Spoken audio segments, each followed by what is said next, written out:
Bienvenue dans la chaîne de Mathématiques Sciences. Aujourd'hui, je vais vous présenter et expliquer une nouvelle vidéo, qui est une vidéo tout simplement pour les premiers en spécialité mathématiques. Et ici, je vous propose de voir comment on peut étudier le sens de variation d'une fonction polynôme du second degré.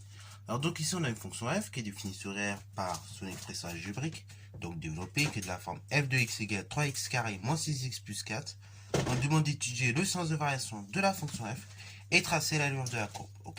Donc je vous laisse mettre la vidéo en pause pour ce faire et ensuite on va tout simplement corriger. Sur ce donc, correction. Alors bon, pour étudier le sens de variation d'une fonction polynôme, avant de faire n'importe quoi, je vous propose de lire rapidement des propriétés. Donc là, rapidement, on a vu que pour étudier le sens de variation d'une fonction polynôme du second degré, le plus important c'était A en fait. Ok, bravo. C'était A. Donc si A est positif, et dans ce cas-là, qu'est-ce qui se passe? On a d'abord une fonction f qui est décroissante de moins l'infini jusqu'à alpha, et ensuite croissante de alpha jusqu'à plus infini. Et de même, lorsque tout simplement a est négatif, on a une fonction croissante de moins l'infini jusqu'à alpha, et ensuite une fonction strictement décroissante de alpha jusqu'à plus infini. Ok, bravo.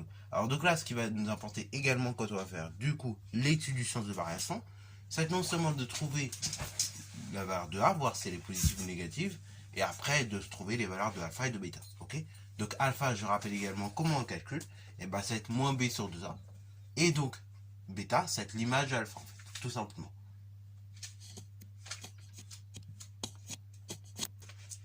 Voilà, c'est parti mon kiki.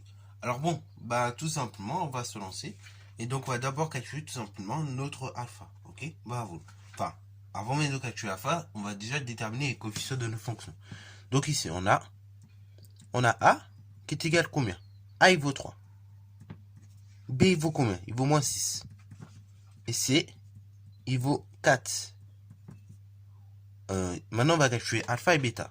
Donc, alpha, on a dit, c'est moins b sur 2a. Ça veut dire quoi? Alpha, c'est donc moins b. Donc, moins b, et tout simplement, b vaut moins 6. Donc, c'est moins 6 divisé par 2a. Donc, 2 fois 3. Alpha est égal à la chose suivante. Alors, moins par moins, ça fait plus. Et après, donc, 6, d'une part, on obtient donc 6. Divisé par 2 fois 3, 6. Et 6 divisé par 6, ça fait 1. Ok? Donc, alpha est égal à 1. Ça, c'est la valeur de alpha. Maintenant, on va essayer de chercher la valeur de bêta, qui correspondrait soit à un maximum ou soit à un minimum. Alors, pour répondre à la question rapidement, si c'est un maximum ou si c'est un minimum, en fait, tout dépend de la valeur de A. A, on connaît déjà sa valeur, c'est 3. Donc, on peut déjà indiquer que 3, comme il est positif, on peut déjà indiquer 3, à côté que c'est positif, ok? Et comme 3 est positif, on va voir d'abord une décroissance et ensuite une croissance. Ce qui veut dire que donc, bêta, ici, va correspondre à un minimum. Ok? Bravo. Donc ça, c'est très important de le comprendre, puisque après, quand on va tracer également l'allure de la courbe, faudra pas se tromper dans le sens.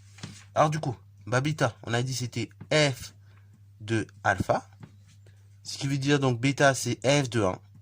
Donc c'est l'image de 1, en fait, par la fonction f. Et là, comme en seconde, on va remplacer x par 1 pour avoir l'image de 1 par la fonction f. Donc là, ça fait 3 fois 1 au carré, moins 6 fois 1, plus 4. Bêta est égal à la chose suivante. C'est donc 3 fois 1, tout simplement. Moins 6 fois 1, donc moins 6, plus 4. On peut encore réduire. Donc là, on va tout faire d'un coup de tête. Donc 3 fois 1, 3. Moins 6, donc là, ça fait moins 3. Et moins 3 plus 4, ça fait également donc 1. Ok? Bravo. Donc là, ici, le point de coordonnées 1, 1, c'est le sommet de la courbe. Et f va changer de variation en 1 et elle mettra un minimum qui vaut 1. Voilà. Alors, vous savez qu'en mathématiques, nous, quand on dit d'étudier le sens de variation, on aime bien après faire un petit tableau de variation. Donc, on va faire un petit tableau de variation pour résumer tout ça. Alors, dans le tableau de variation, d'une part, je mets les valeurs de x, les réels x que j'ai de mon ensemble de définition. Donc là, on sait que la fonction, tout simplement, donc on avait dit, polynôme du second degré est défini sur moins l'infini plus infini. Et après, je mets les réels, ou le réel, pour lequel f change de variation. Donc là, ici, le réel pour lequel f change de variation, il vaut alpha, c'est-à-dire il vaut 1. Et après, d'une autre case en dessous, je mets f de x, les images. Et donc là, comme a est positif, d'abord, on a une décroissance de moins l'infini jusqu'à 1. Et après, quand on arrive en 1, on a un minimum qui vaut 1. Et après de alpha jusqu'à puissance infinie, on a une croissance. Ainsi, on obtient la chose suivante. Alors ça, c'est pour le tableau variation. Et du coup, comme on me demande également de tracer l'allure de la courbe, juste à côté, je vais tracer l'allure de la courbe. Alors je vous préviens, ce ne sera pas parfait. Mais c'est juste pour représenter l'allure. Ok? Bravo. Parce que là, le principe, c'est juste de mettre l'allure. Ok? Donc là, c'est l'axe des ordonnées. Là, c'est tout simplement l'axe des abscisses. Ok? Voilà. Ça, c'est tout ce qui... Là, c'est pour nos deux coordonnées. Et après, on avait dit que... Donc là, on a 0. Et on va dire qu'un carreau, grosso modo, ça correspond à 1. Ok? Et là, bah, on a dit que F, et bah, son sommet, il a pour coordonnée 1, 1. Le point de coordonnée 1, 1. Donc ici. Après, bon, bah, une fois que j'ai mon point de coordonnée 1, 1, bah, je trace grosso modo une parabole. Alors, là, pareil, la parabole, elle va pas être très précise. Le but, encore une fois, c'est juste d'avoir l'allure, grosso modo. Voilà.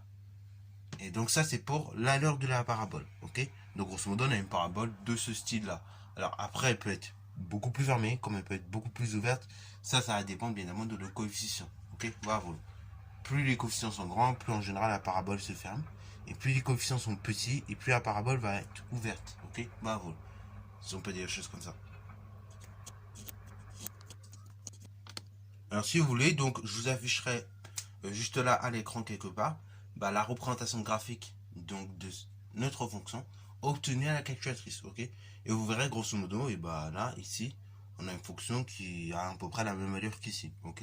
Peut-être un peu plus fermée, mais en tout cas, on aura la même allure grosso modo. Et surtout, notre parabole passera par le point de coordonnées 1, 1, ok? Bah voilà. Bon, voilà, sur ce, c'est la fin de cette vidéo. J'espère qu'elle t'a plu. Si c'est le cas, n'hésitez pas à la liker, commenter et balancer le temps en mathématiques et en sciences.